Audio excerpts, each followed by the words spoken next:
They called her the Ghost. To the surgeons at St. Jude's Memorial, Sarah Jenkins was invisible.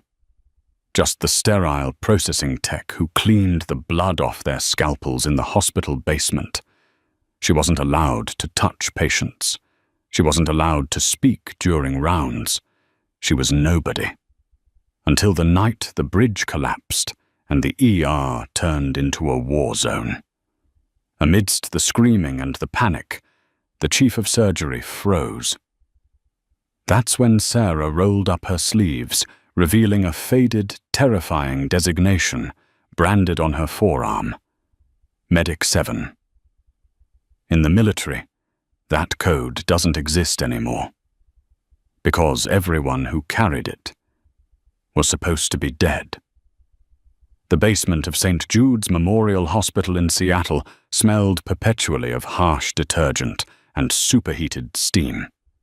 This was the Sterile Processing Department, SPD, the bowels of the medical center, where surgical instruments went to be scrubbed, decontaminated, and sterilized. Sarah Jenkins, 28 years old, with eyes the color of tired steel, adjusted her face shield. The heat from the autoclave was suffocating. "Jenkins, pick up the pace on the vascular trays." The shout came from the intercom. It was nurse manager Brenda Hall. Brenda didn't like Sarah. In fact, nobody really noticed Sarah except to complain. To the elite trauma team upstairs, the gods in blue scrubs, Sarah was just part of the machinery. If a clamp was stiff, it was Sarah's fault. If a tray was 5 minutes late, Sarah was incompetent. "Copy that, Brenda," Sarah said softly, her voice muffled by her mask. She moved with an efficiency that was almost mechanical. Inspect, scrub, ultrasonic cleaner, rinse, dry, inspect again, wrap, sterilize. Her hands, scarred slightly around the knuckles, moved faster than anyone else's in the department, but she never bragged. She never spoke about her weekends. She never joined the other techs for drinks at the Rusty Scalpel down the street. "Hey, Ghost," a younger tech Mike nudged her. "Dr. Thorne is on a rampage upstairs. Threw a hemostat across the OR. Says it had a spot on it. It's coming back down. Heads up." Sarah sighed. Dr. Marcus Thorne, the chief of trauma surgery. A man whose ego was only eclipsed by his genuine, albeit arrogant, talent. He had a reputation for destroying careers over a smudge. 10 minutes later, the elevator doors banged open. A furious scrub nurse, looking terrified, slammed a metal tray onto the intake counter. "He wants it reflashed, now, and he wants the name of the tech who prepped this," the nurse stammered. Sarah stepped forward, picking up the instrument. She held it under the magnifying lamp. It was pristine. There was no spot. It was a power play. Thorne was stressed, likely losing a patient, and needed a dog to kick. "I prepped it," Sarah said calmly. "It's clean, but I'll cycle it again." He said, "If it happens again, you're fired, Jenkins," the nurse whispered, looking pityingly at the quiet woman in the oversized scrubs. Sarah didn't flinch. She didn't argue. She just nodded. "Tell Dr. Thorne I understand." As the nurse ran back to the elevator, Mike shook his head. "Why do you take that abuse, Sarah? You've been here 2 years. You know more about these instruments than the residents do. You caught that cracked retractor last week that would have snapped inside a patient. You saved Thorne's ass, and he didn't even say thanks." Sarah turned back to the sink, the steam rising around her. She pulled her long sleeves down tight, covering her forearms, specifically covering the inside of her right forearm. "I need the paycheck, Mike," she said simply. But that wasn't the truth. Sarah didn't need the money. Under the floorboards of her studio apartment in Queen Anne, there was a waterproof Pelican case containing a passport with a different name, a stack of fluctuating currencies, and a silver star medal wrapped in an oil-stained cloth.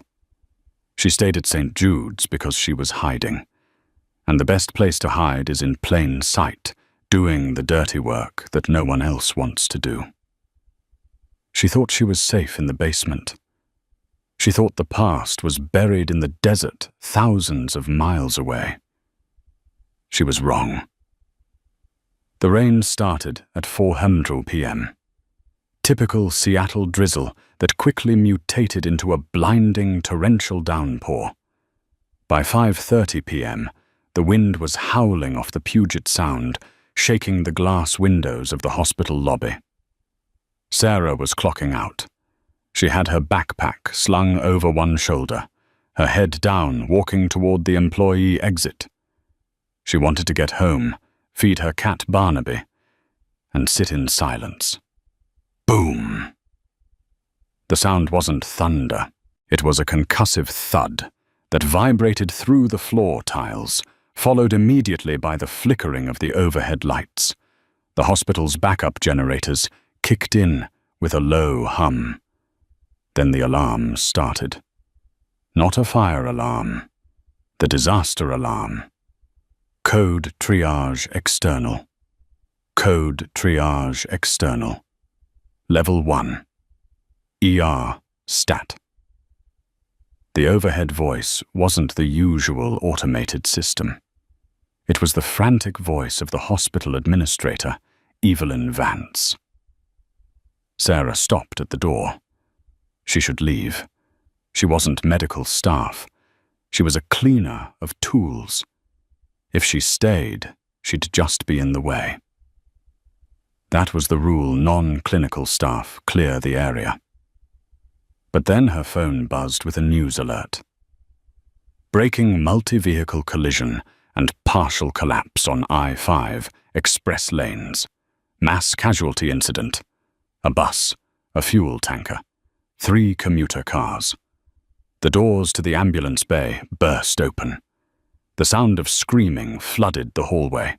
It was a wall of noise, paramedics shouting vitals, gurneys, rattling victims, crying out in agony. Sarah watched as a young resident, looking no older than 25, slipped on a wet patch of floor while trying to steady a gurney carrying a man covered in diesel and blood. The resident panicked, dropping the bag valve mask. Without thinking, Sarah took a step toward them. Then another. "Get out of the way!" Dr. Thorne roared, storming down the hall, his white coat flapping. "If you aren't a doctor or a nurse, get the hell out of my ER."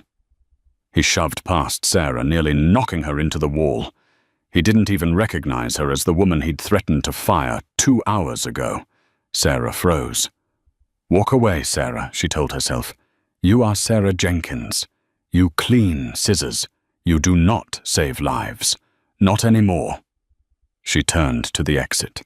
She pushed the door open, the cold rain hitting her face. Then she heard it, a specific chilling sound cutting through the chaos, a sound only a trained ear would isolate in a noisy room. It was the gurgling gasp of a tension pneumothorax, a collapsed lung where air is trapped in the chest cavity, crushing the heart. "He's crashing! I can't get a pulse," a nurse screamed from Bay 4. Sarah looked back. Bay 4 was chaos. Dr. Thorne was there, but he was focused on the patient's shredded leg. The nurse was panicking. The patient, a teenage boy, was turning blue, his neck veins bulging. Thorne was screaming orders. "Get me O-negative tourniquet, that leg, we're losing him." "Doctor, his O2 is dropping." "He's not breathing," the nurse cried. "Focus on the bleed, damn it." "If he bleeds out, oxygen doesn't matter," Thorne yelled back. He was wrong. The boy wasn't dying from blood loss yet. He was dying because his heart couldn't beat under the pressure of the trapped air. He had seconds. Sarah dropped her backpack. She didn't run. She moved with a predatory, fluid speed that belonged in a combat zone, not a civilian hospital. She slid past a stunned orderly, grabbed a 14-gauge angiocath needle from the crash cart, and stepped up to the gurney. "Hey, who are you?" "Get back!" the nurse shrieked. Thorne looked up, his eyes wild. "Security! Get this janitor out of here!" Sarah didn't look at Thorne. She looked at the boy. She ripped the boy's shirt open, exposing the bruised chest. She felt for the second intercostal space, mid-clavicular line. "Don't you touch him!" Thorne lunged, abandoning the leg. Sarah didn't hesitate. She jammed the needle into the boy's chest. Hiss. The sound of escaping air was audible even over the screaming. The boy's chest heaved. The blue tint began to fade instantly. His heart monitor, which had been erratic, smoothed into a fast but steady rhythm. Thorne stopped mid-lunge, his hand inches from Sarah's shoulder. He stared at the needle protruding from the boy's chest. A perfect needle decompression. Textbooks takes minutes to find that landmark. She had done it in 2 seconds blind. The ER went silent for a heartbeat. Sarah stepped back. Her hands raised, trembling slightly, not from fear, but from the adrenaline dump of a reflex she thought she had killed. "He had a tension pneumo," Sarah said, her voice low and raspy. He was coding. Thorne stared at her. He looked at her grey SPD scrub cap. He looked at the ID badge that said technician. Then he looked at her eyes. "You're the dishwasher," Thorne whispered, half in shock, half in fury. "You just stabbed a patient." "I saved his life," Sarah corrected. "You practiced medicine without a license in my trauma center," Thorne hissed, stepping closer, towering over her. "Security, arrest her. Now." 2 security guards, Miller and Jones, grabbed Sarah by the arms. "Wait," the nurse said, checking the monitors. "Dr. Thorne, the vitals are stabilizing." "She was right. I don't care if she was right," Thorne roared. "She's a liability. She's a tech. Get her out of my sight and call the police. I want her charged with assault." As the guards dragged Sarah backward, her scrub jacket oversized and loose snagged on the corner of the crash cart. The fabric ripped at the shoulder. The sleeve tore away. Under the harsh fluorescent lights of the ER, the skin of her upper right arm was exposed. It wasn't just a tattoo. It was a brand, burned into the flesh. A black circle with a jagged line running through it, and below it, 2 words in a stark military font. Medic 7. And below that, a serial number 0X19. Dr. Thorne's eyes dropped to the mark. He froze. He had served in the Navy for 4 years before med school. He knew military insignias, but he had never seen that one. But the older man standing by the entrance, a calm, grey-haired man in a suit who had just walked in amidst the chaos, did. Director Vance turned to the man. General Holloway, are you okay?" General Holloway, a visiting dignitary who had been in the minor car accident, ignored Vance. He was staring at Sarah's arm as the guards dragged her away. His face went pale. "Stop!" Holloway barked. The command cracked like a whip. The guards hesitated. "Let her go," Holloway said, walking into the center of the room. He looked at Sarah, his eyes wide with disbelief. Medic 7. That program was shut down 10 years ago. They said there were no survivors. Sarah pulled her torn sleeve up her face, a mask of stone. She looked at the general, and for the first time she spoke with the authority of someone who had outranked everyone in the room. "There weren't supposed to be, General." The office of Hospital Director Evelyn Vance was usually a sanctuary of mahogany and silence, insulated from the blood and noise of the floors below. Tonight it felt like an interrogation room. Sarah sat in a leather chair, her hands resting calmly in her lap. The torn sleeve of her scrub jacket hung loose, but she made no move to cover the brand on her arm. She simply stared at the rain lashing against the panoramic window. Dr. Marcus Thorne paced the room like a caged tiger.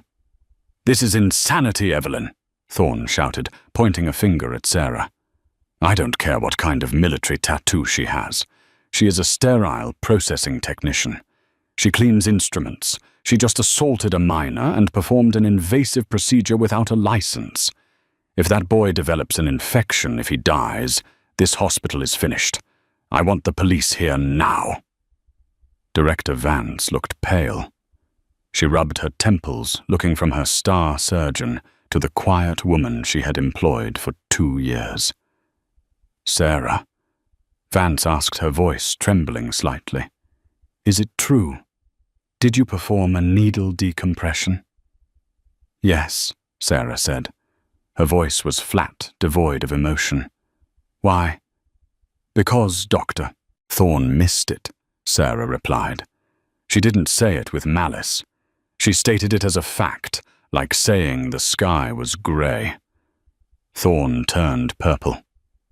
"I missed nothing. I was prioritizing a femoral artery bleed. That is standard triage protocol." "The boy had no radial pulse," Sarah countered, finally looking at him. Her eyes were cold. "His trachea was deviated to the left. You were fixing a leak in the hull while the ship was capsizing, Doctor. Standard protocol kills people when the situation isn't standard." "Enough." A gravelly voice cut through the room. General Holloway stepped forward from the corner where he had been watching. He was still in his wetsuit, clutching his side, where a seat belt had bruised his ribs, but he commanded the room effortlessly. "You can stop yelling, Doctor," Holloway said to Thorne. "And you can stop worrying about lawsuits, Director, because technically Sarah Jenkins doesn't exist." Vance frowned. "What are you talking about?" "General." Holloway walked over to Sarah. He looked at the Medic 7 brand. 10 years ago, the Defense Department initiated a black-budget pilot program," Holloway began. His eyes locked on Sarah. "We had a problem. Special Forces teams, Delta SEALs, Rangers, operate deep behind enemy lines. If a man goes down, calling a medevac helicopter is a death sentence. It gives away their position. So," Holloway continued, "they created the Medic 7 program. They took the most brilliant trauma surgeons, combat medics, and structural engineers they could find.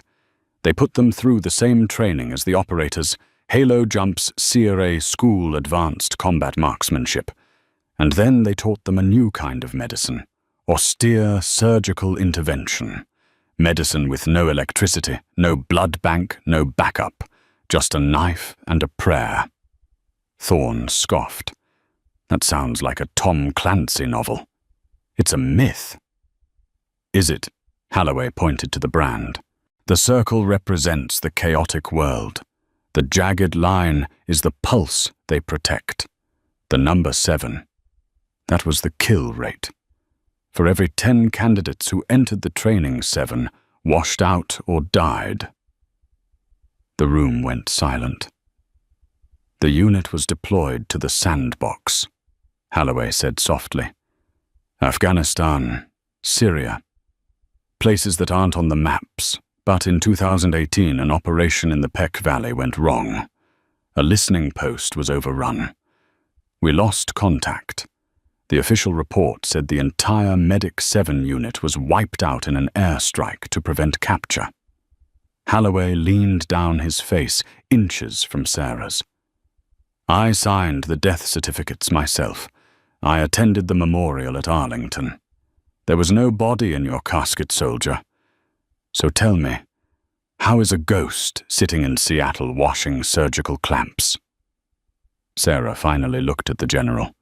For a second the mask slipped. A flash of profound ancient pain crossed her face. "The airstrike was late, General," she whispered. "By about 20 minutes. Holloway flinched. He understood what that meant. It meant they had been overrun before the bombs fell. It meant capture. It meant torture. "I didn't die," Sarah said, her voice regaining its steel. "I dug myself out, and I promised myself that I was done with war. I just wanted to be quiet. I just wanted to be clean." "You're a fugitive," Thorne interrupted, sensing weakness. "You're a deserter." "I was listed as KIA," Sarah said. "I didn't desert. I ceased to exist. There is a difference." "Director Vance," Thorne snapped. "This is fascinating, really. But right now, I have an ER full of dying people. I'm going back down there. And when the police arrive, ensure this woman is handed over." Thorne stormed to the door. He grabbed the handle. Suddenly, the lights in the office flickered and died. The backup emergency red lights bathed the room in a bloody glow. The intercom on Vance's desk screeched. "Code Black. Code Black. Trauma Bay 1. We have a situation critical. Dr. Thorne needed immediately. Security to Trauma 1. Oh God, help us." The voice on the intercom wasn't professional. It was terrified. Thorne ripped the door open. "What now?" Sarah stood up. The apathy was gone. Her posture shifted. She wasn't the washerwoman anymore. She was the operator. "That wasn't a medical alert," Sarah said, tilting her head as if listening to a frequency no one else could hear. "Code Black usually means a bomb threat or a weapon. But the nurse said, 'Help us, not evacuate.'" She looked at Holloway. "General, do you still have your service sidearm?" Holloway blinked. "I'm retired, but I have my personal carry, an ankle holster." "Keep it ready," Sarah said. "Sit down, Jenkins," Thorne yelled. "You are not leaving this room." Sarah walked past him like he was a ghost. "You missed a tension pneumothorax, Doctor. Let's see what else you're about to miss." She walked out into the dark hallway, moving toward the screams. The emergency room had descended into the 9th circle of hell. The power grid failure caused by the storm had knocked out the main lights, leaving the trauma bays lit by flickering battery-powered LEDs and the headlights of ambulances parked in the bay, shining through the open doors. When Sarah, followed closely by a hesitant Thorne and Director Vance, arrived at Trauma Bay 1, the crowd of nurses parted. They were backed against the walls, hands over their mouths. In the center of the room, on 2 gurneys, pushed together, lay a scene that defied medical logic. It was the result of the second crisis, the crushed police transport van. 2 men lay locked in a grotesque embrace. One was a burly police officer, still in his torn uniform. The other was a prisoner, wearing an orange jumpsuit, his face covered in tattoos. Connecting them was a 4-foot length of rusted, jagged rebar. The metal bar had pierced the prisoner's right shoulder, exited his back, entered the police officer's upper abdomen, and exited the officer's left flank. They were skewered together like meat on a spit. Both men were conscious. Both were screaming. "Don't move! Oh God, don't move!" The officer gasped, clutching the prisoner's jumpsuit. Every breath the prisoner took vibrated the bar, sending spasms of agony into the officer's gut. "Get it out! Get it out of me!" the prisoner shrieked, thrashing. "Sedate them!" Thorne roared, pushing through the crowd. "Push 10 of morphine and 5 of Versed. Stat!" A nurse rushed forward, but the prisoner kicked out, nearly knocking the syringe from her hand. "Hold him down," Thorne ordered the orderlies. Thorne examined the wound. He looked at the angle of the bar. He looked at the dark blood pooling under the officer. "We can't intubate," Thorne muttered to himself, sweat beading on his forehead. "If we lay them flat, the bar will torque and tear the officer's aorta. We have to separate them, now." Thorne grabbed a pair of large bolt cutters from the fire department gear that had been left in the corner. "I'm going to cut the bar between them," Thorne announced. "No." The voice came from the shadows. Sarah stepped into the light of the ambulance headlamps. "If you cut that bar," Sarah said, her voice cutting through the noise, "the vibration alone will shred the officer's liver, and the heat transfer from the shear stress will cauterize the prisoner's brachial artery or burst it. You'll kill them both in 10 seconds. Thorne spun around, wielding the bolt cutters. "You again, security." "Look at the exit wound on the officer," Sarah said, pointing. "Dark red blood, steady flow. That's liver. The bar is tamponading the bleed. It's acting as a plug. You cut it, you uncork the bottle. He bleeds out in 2 minutes. Thorne hesitated. He looked at the wound. She was right. The liver was compromised. "So what do you suggest, technician?" Thorne sneered, his hands shaking. "Do we leave them like this?" "No," Sarah said. She walked up to the gurneys. The prisoner snarled at her. She didn't flinch. She placed a hand on his forehead, and surprisingly he quieted down. "We don't cut the bar," Sarah said. "We slide the prisoner off it." The room gasped. "You want to pull a human being off a jagged piece of metal?" Vance asked, horrified. "The prisoner's injury is through the deltoid and trapezius." Sarah analyzed her eyes, scanning the anatomy like a blueprint. "No major organs, just muscle and bone. It will hurt. A lot. But he will survive the extraction. The officer, he won't survive the movement unless we stabilize the liver before we separate them." "That's impossible," Thorne said. "We can't operate on the liver while the prisoner is attached to him. There's no room." Sarah looked at Thorne. "There's room, if you know how to operate in a cockpit, or a collapsed tunnel." She rolled up her sleeves, revealing the Medic 7 brand fully this time. She grabbed a pair of sterile gloves from a box and snapped them on. "Dr. Thorne," Sarah said, "you're a brilliant surgeon in a clean room. But this isn't a clean room. This is a meatball surgery. I need you to assist me." "Assist you?" Thorne looked like he was about to have a stroke. "Yes. You manage the officer's airway. Keep him conscious but calm. I'm going to go into the abdomen around the bar and clamp the hepatic artery." "You can't reach it." "I can," Sarah said. "I have smaller hands, and I've done it before, in Fallujah, inside a burning Humvee." Thorne looked at the dying officer. He looked at the terrified staff. He looked at Director Vance, who nodded slowly. Thorne dropped the bolt cutters. "If he dies, Jenkins, I'll kill you myself." "Get in line," Sarah muttered. She turned to the prisoner. "What's your name?" "Dante," the man stuttered. "Okay, Dante, listen to me. I'm going to give you a block. You won't feel the pain, but you will feel pressure. You need to stay perfectly still. If you move, this cop dies. And if this cop dies, you get charged with felony murder. Do you understand?" Dante nodded. Eyes wide, Sarah turned to the nurse. "Give me a scalpel and a darker light. I need contrast." She didn't wait for permission. She took the scalpel. For the next 10 minutes, the ER ceased to be a hospital. It became a theater of the impossible. Sarah Jenkins, the woman who washed trays, leaned into the horrific space between the two men. She didn't cut like a surgeon. She cut like a sapper defusing a bomb. Minimal movements. Zero wasted energy.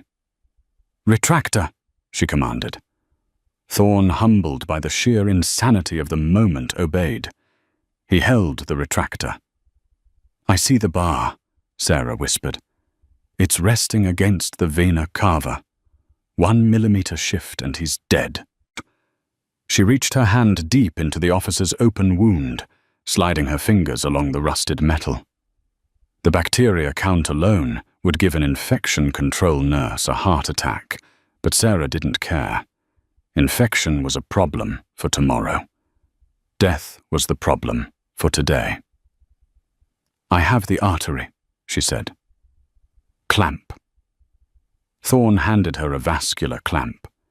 She guided it in, blindly guided only by touch and memory. Click. "Flow is stopped," Sarah said. "Officer's BP." "Stabilizing," a nurse called out. 90/60. Sarah exhaled. She looked at Dante, the prisoner. "Okay, Dante, this is the hard part. General Holloway." Holloway stepped forward. "Here. Hold Dante's shoulders. When I say go, you pull him. Straight back. Do not twist." Holloway nodded, grabbing the prisoner. "On 3, Sarah said.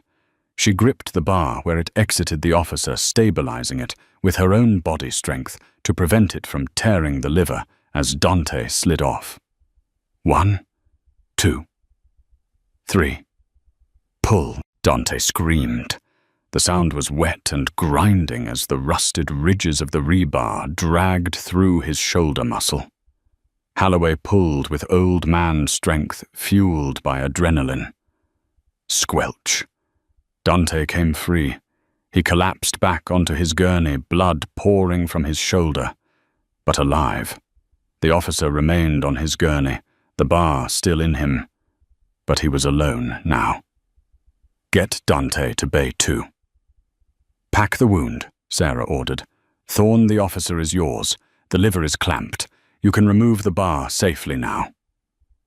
Thorne stared at the open wound. The clamp was placed perfectly. It was a virtuoso piece of work done in the dark, in a position that should have been physically impossible. Thorne looked up at Sarah. He was covered in sweat. She had a smear of blood across her forehead, right above her eyes. "Who are you?" Thorne whispered, his arrogance finally shattered.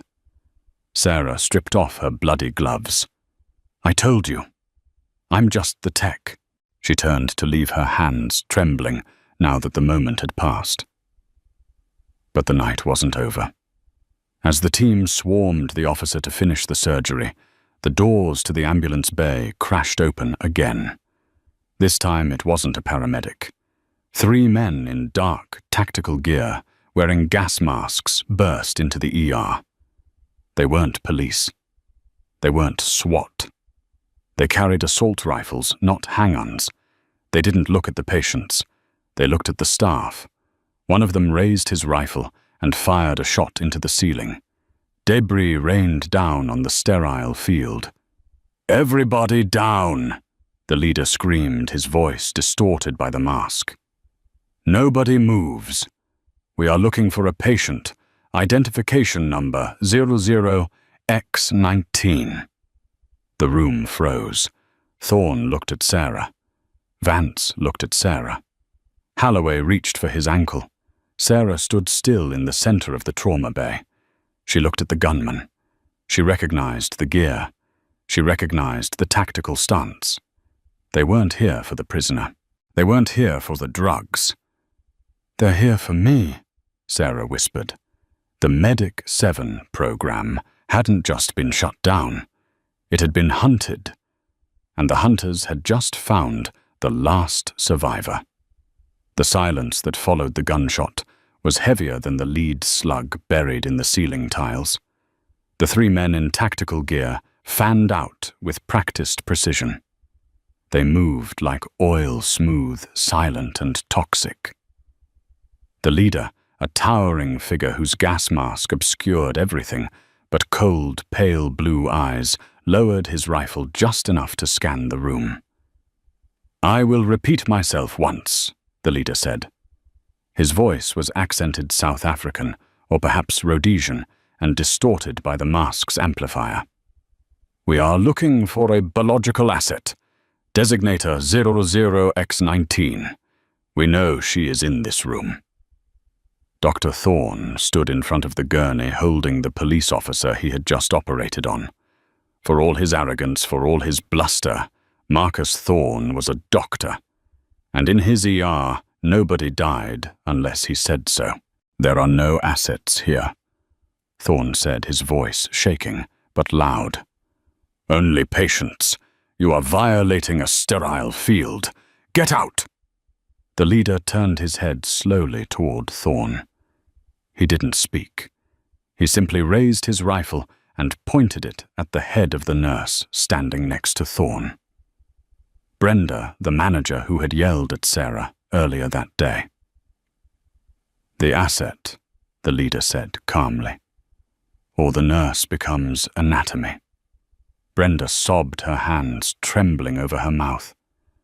Sarah stood in the shadows near the crash cart. She calculated the distance. 20 feet. Too far to rush him.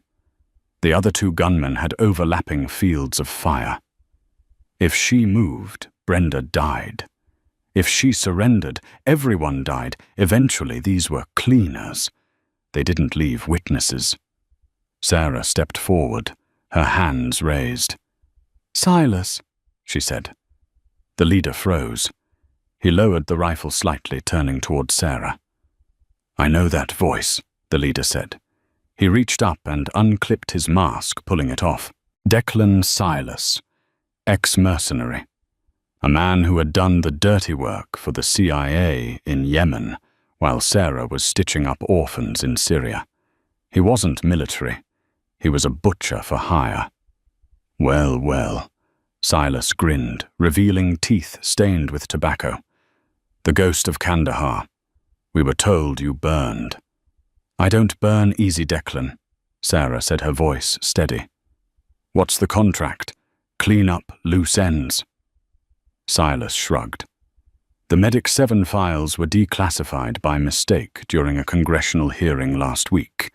Someone realized one serial number didn't have a matching corpse. My employers get nervous about ghosts.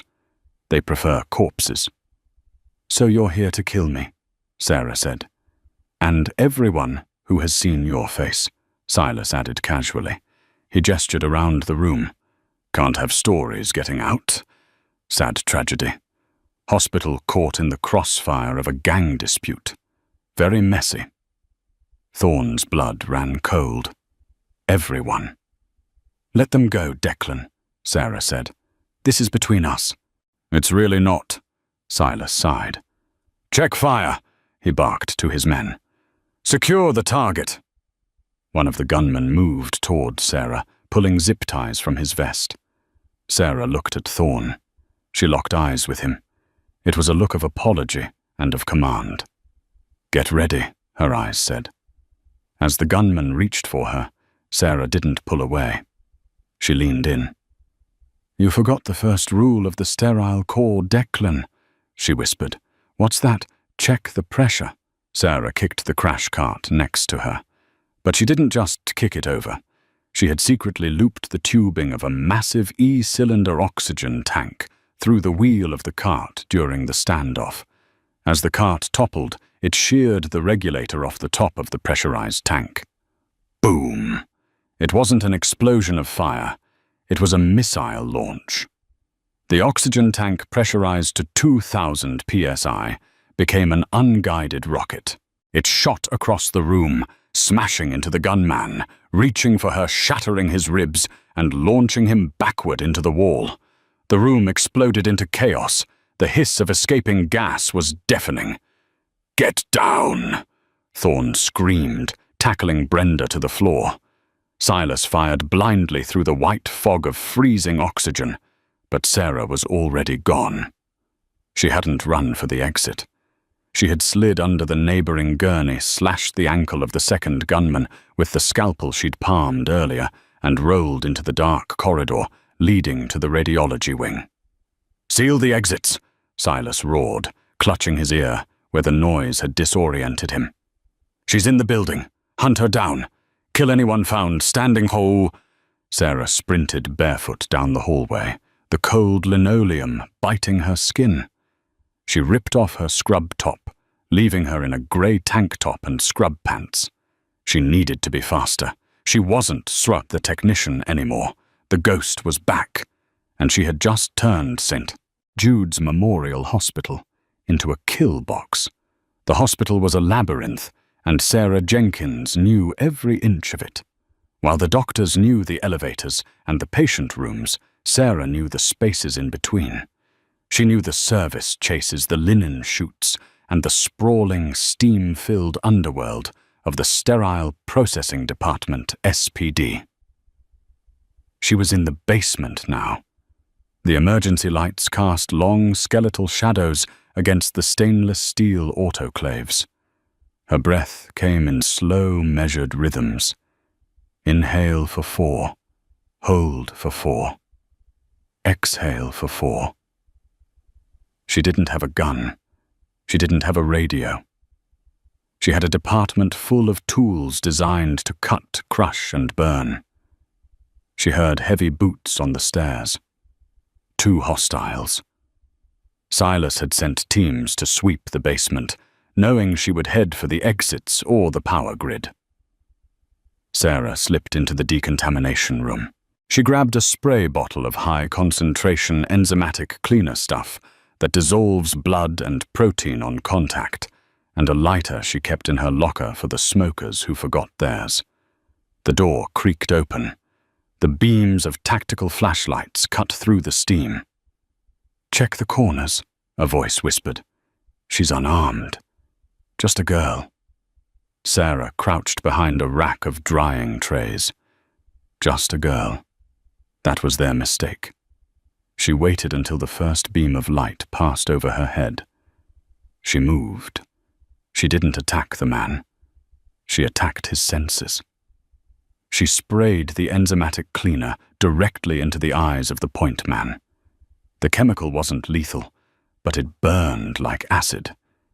He screamed, clawing at his face, dropping his rifle. The second man spun around, finger tightening on the trigger. Sarah was already inside his guard. She jammed a jagged, broken femur saw, waiting for repair, into the soft gap of his body armor, right under the armpit. He gasped the air, leaving his lungs. Sarah pivoted, using his falling weight as a shield. The blinded man fired wildly, his bullets striking his partner's vest. Sarah grabbed the falling man's sidearm, a suppressed Glock 19. She put 2 rounds into the blinded man's chest. Double tap, clean. Silence returned to the basement. Sarah checked the magazine. 12 rounds. Not enough for a war, but enough to start one. She patted down the bodies. She found a radio on the second man's vest. She pulled the earpiece out and put it in her ear. "Team 2, report. Did you find her?" It was Silas's voice. Sarah keyed the mic. "Team 2 is retired Declan." There was a pause on the line. A heavy, breathing silence. "You're delaying the inevitable, Sarah," Silas said, his voice dripping with venom. "We have the director. We have the general. And we have your friend, Dr. Thorne. We're moving them to the roof for extraction. Once we have them, we burn the building. You have 10 minutes. Sarah's stomach turned. The roof. They were going to execute them and make it look like a terrorist act or a fire. She needed a distraction. Something big enough to pull Silas's men away from the hostages, but controlled enough not to kill the patients on life support. Her eyes landed on the main steam pipe that fed the massive autoclaves. It was labeled high pressure, danger. She looked at the fire suppression system control panel on the wall. Sarah formulated a plan. It was reckless. It was dangerous. It was exactly what Medic 7 would do. She ran to the internal hospital phone on the wall. The lines were cut to the outside world, but the internal extension still worked on the backup battery. She dialed extension 4402. Trauma Bay 1. Please pick up. Please pick up. Hello. A terrified whisper. It was the young resident she had seen earlier. Listen to me, Sarah said, her voice commanding. This is Jenkins, the tech. Sarah. Oh God, they're killing people upstairs. They took Dr. Thorne. I know. Listen closely. I need you to do something. Go to the medgas shut-off valve in the hallway. It's behind the panel marked Authorized Personnel Only. I can't leave the room. Do you want to live? Sarah barked. Do you want your patients to live? Yes. Then go to the panel. Turn the valve marked nitrous oxide off. Then turn the valve marked main oxygen to flush. I'm going to overload the ventilation system from the basement. When I do, I need you to trigger the fire alarm manually. Not the sprinklers, just the alarm. Why? Because I'm going to smoke them out. Sarah hung up. She walked over to the steam pipe. She found a heavy wrench on the workbench. She looked at the digital gauge on the autoclave. 270 degrees Fahrenheit. 30 psi. She stripped the safety valve. Then she cranked the pressure override. The pipes began to groan. The metal shuddered. Sarah retreated to the far end of the room, behind a heavy steel door. She aimed the Glock at the main pressure coupling. Cover your ears, she whispered to herself. She fired. The steam explosion was catastrophic. A white-hot cloud of superheated vapor blasted through the basement, instantly filling the ventilation shafts. It roared up the ducts, bypassing the patient rooms, which were on a separate closed loop, and flooding the hallways, the lobby, and the stairwells. Simultaneously, the fire alarms began to shriek. Up on the 3rd floor, the tactical team was blinded. Their thermal goggles were useless in the wall of heat. Their gas masks would protect their lungs, but the visibility was zero. "What is this?" Silas screamed over the radio. "I can't see a damn thing. We're losing containment," another mercenary yelled. Sarah smiled grimly in the basement. She had turned the hospital into a sauna. Now the playing field was level. She grabbed the rifle from the dead mercenary, checked the chamber, and started running up the stairs. She wasn't hiding anymore. She was coming for the roof. But as she reached the 2nd floor landing, the door burst open. It wasn't a mercenary. It was General Holloway. He was bleeding from a head wound, stumbling, clutching his side. He had escaped during the confusion. "Sarah," he gasped, nearly collapsing. Sarah caught him. "General, we have to move." "No," Holloway wheezed, grabbing her arm with surprising strength. "You can't go up there. It's a trap. I have to save Thorne and the others." "Sarah, listen to me," Holloway said, his eyes wide with fear. "Silas isn't working for a private contractor. He's working for the Pentagon." Sarah froze. "What?" "The order to purge Medic 7. It didn't come from an enemy." Holloway confessed, tears mixing with the blood on his face. "It came from us, from command. We knew too much, Sarah, about the illegal ops in Syria, about the chemical weapons we found." Sarah felt the world tilt. She hadn't been hunted by terrorists. She had been hunted by her own flag. "Silas has a heavy weapons team on the adjacent roof," Holloway warned. "If you step out onto that helipad, a sniper takes you out. They are using the hostages as bait." Sarah gripped her rifle. The betrayal stung sharper than any shrapnel. But it changed nothing. "They have my friends, General," Sarah said softly. "And I don't leave people behind. Not again." "Then take this," Holloway said. He reached into his jacket and pulled out a key card. It was a master override key for the hospital's infrastructure. something he had been given as a VIP. Access the elevator override. Bring the helipad elevator down. Bring the fight to you. Sarah took the card. Get to the basement.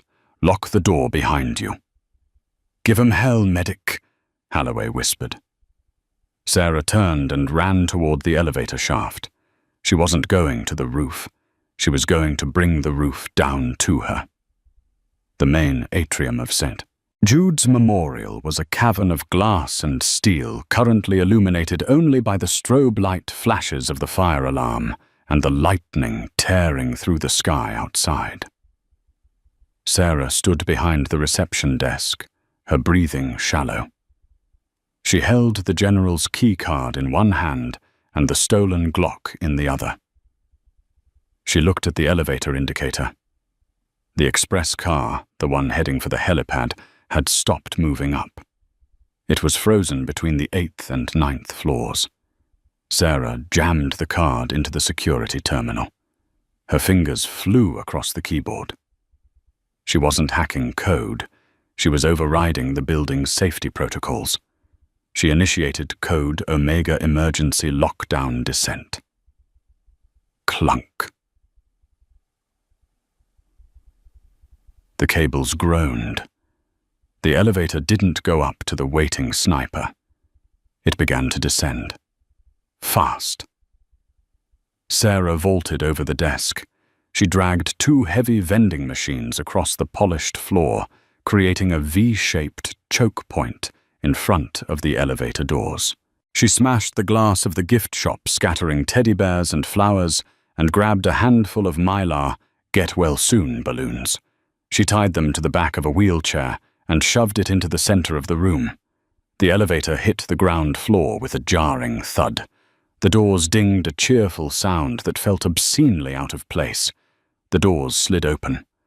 Silas stood in the center, using Dr. Thorne as a human shield. Director Vance was on her knees, sobbing a gun pressed to the back of her head by the remaining mercenary. "Clever girl," Silas shouted into the dark lobby, "bringing us down to the playground. But you forgot one thing. We still have the leverage."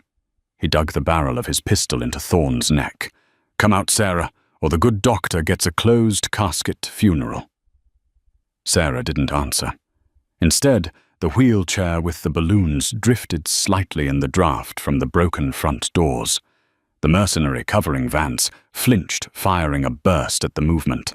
The balloons popped. Now.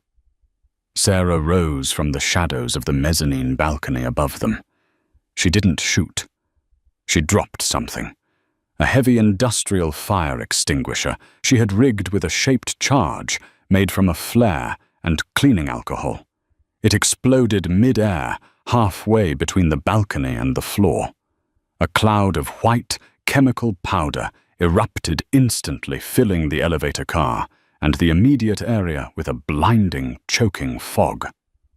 "Contact front!" Silas screamed, shoving Thorne forward and firing blindly into the lobby.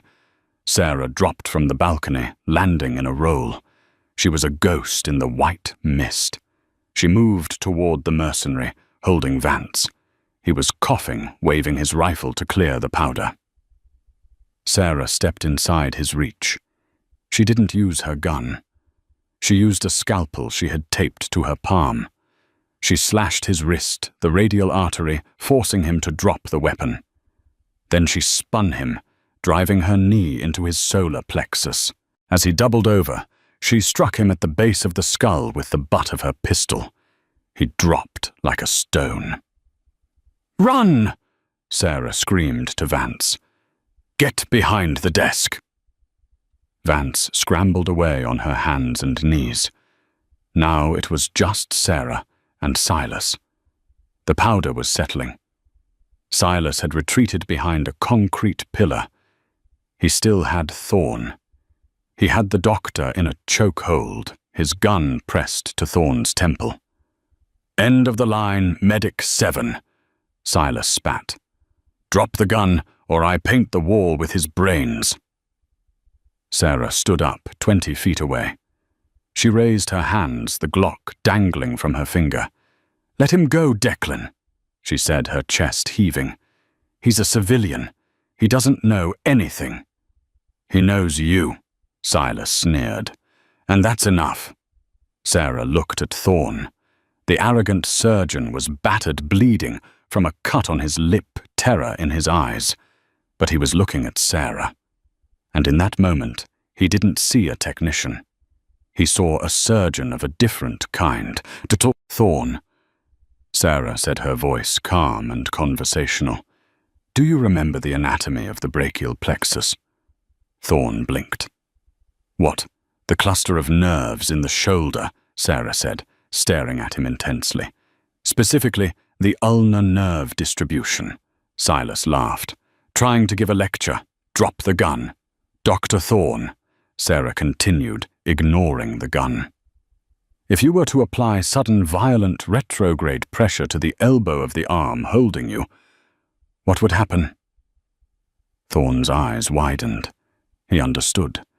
The angle of Silas's arm around his neck exposed the elbow joint. "Do it," Sarah whispered. Thorne didn't hesitate. He wasn't a soldier, but he was desperate. He slammed his body weight downward, while driving his own elbow backward into the crook of Silas's arm, right where the nerves were exposed. It wasn't a lethal blow, but it was agonizing. Silas's arm spasmed. His grip loosened for a fraction of a second. That was all Sarah needed. She didn't drop the gun. She flipped it into her hand and fired. Bang! The shot didn't kill Silas. It struck his right shoulder, the one holding the gun. The impact spun him around, shattering the clavicle. He dropped his weapon, roaring in pain. Thorne scrambled away, sliding across the floor. Silas, fueled by combat drugs and rage, didn't stay down. He drew a combat knife from his vest with his left hand and charged Sarah. Sarah holstered her gun. She met his charge. It was a brutal, ugly collision. Silas slashed at her face. Sarah ducked the blade, slicing the air inches from her ear. She grabbed his wrist, twisting it, but he was stronger, heavier. He slammed her into the reception desk. Glass shattered. Sarah gasped as the wind was knocked out of her. Silas raised the knife for a killing blow. "Die, you glitch!" Sarah reached blindly onto the desk. Her hand closed around a pair of heavy trauma shears. As Silas brought the knife down, Sarah blocked his arm with her left forearm, sacrificing her skin to save her life. The knife sliced deep into her arm, but the bone stopped it. With a scream of effort, she drove the trauma shears upward. Not into his chest, into the soft tissue under his jaw, pressing against the carotid artery. She didn't puncture. She pressed. "Carotid sinus massage," she hissed through gritted teeth. "Vagal response." She found the pressure point that regulates heart rate. She dug her thumb and the blunt shears into it, compressing the nerve against the vertebrae. Silas's eyes rolled back. His heart rate plummeted from 180 to 20 in seconds. His brain, starved of oxygen, shut down. He collapsed on top of her unconscious. Sarah shoved him off, gasping for air. She clutched her bleeding arm. The lobby was silent save for the wailing sirens outside. The police were finally here. Thorne crawled over to her. He ripped off his white coat and pressed it against her wound. "I've got you," he said, his voice trembling. "I've got you, Sarah.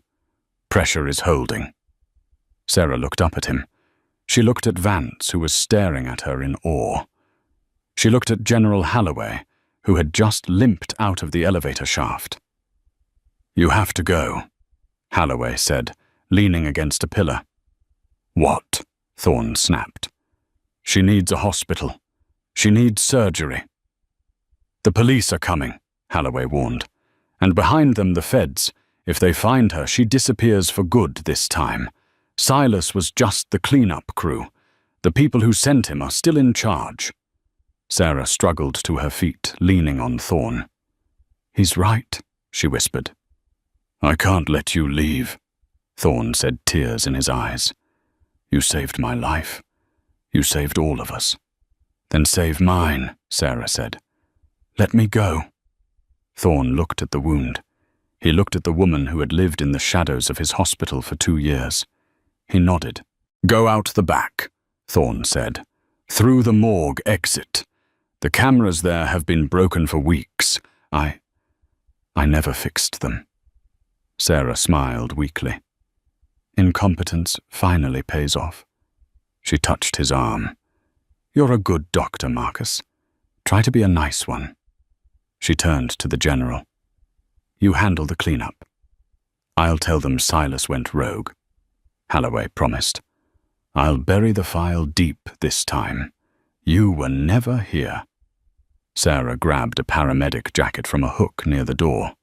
She pulled it on, covering her torn uniform and the Medic 7 brand. The blue lights of the police cruisers were flashing through the lobby glass. Officers were rushing the entrance. Sarah Jenkins turned and walked into the darkness of the rear corridor. She didn't look back. The sterile processing department at St. Jude's was humming. The new tech, a kid named Kevin, was struggling to wrap a vascular tray. Dr. Marcus Thorn walked in. The room went silent. The god of surgery rarely came down to the basement. Thorn walked up to Kevin. The kid looked terrified. "Relax," Thorn said gently. He picked up the tray. "You're folding the corner too tight. The steam won't penetrate. Do it like this." Thorn demonstrated the fold, a specific, efficient technique that wasn't in the textbooks. It was a technique he had learned from a ghost. "Thanks, Dr. Thorn," Kevin stammered. Thorn nodded. He walked to his mailbox on the wall. Inside, amidst the memos and schedules, was a plain white postcard. No return address. On the front was a picture of a small fishing village in Patagonia. On the back, there were no words, just a drawing, a circle, with a jagged line running through it. Thorn smiled. He put the card in his pocket, right next to his heart. The ghost was still out there, and she was watching. In a world defined by status and titles, Sarah Jenkins reminded us that true heroism is often invisible. She wasn't defined by the badge on her chest, but by the fire in her soul. From the sterile basement to the bloody battlefield of the ER, she proved that the most dangerous weapon isn't a gun. It's the will to save a life when everyone else has given up. Sarah's story is a testament to the silent guardians among us, the ones who carry the weight of the world on scarred shoulders and ask for nothing in return but the chance to do their duty. Did this story keep you on the edge of your seat? If Sarah's journey from invisible technician to legendary warrior moved you, please hit that like button. It really helps the channel. Do you think Dr. Thorn did the right thing by letting her go? Let me know in the comments below. And don't forget to subscribe and ring the bell so you never miss the next incredible story of survival and courage. Share this video with a friend who needs a reminder that heroes are everywhere. Thanks for watching.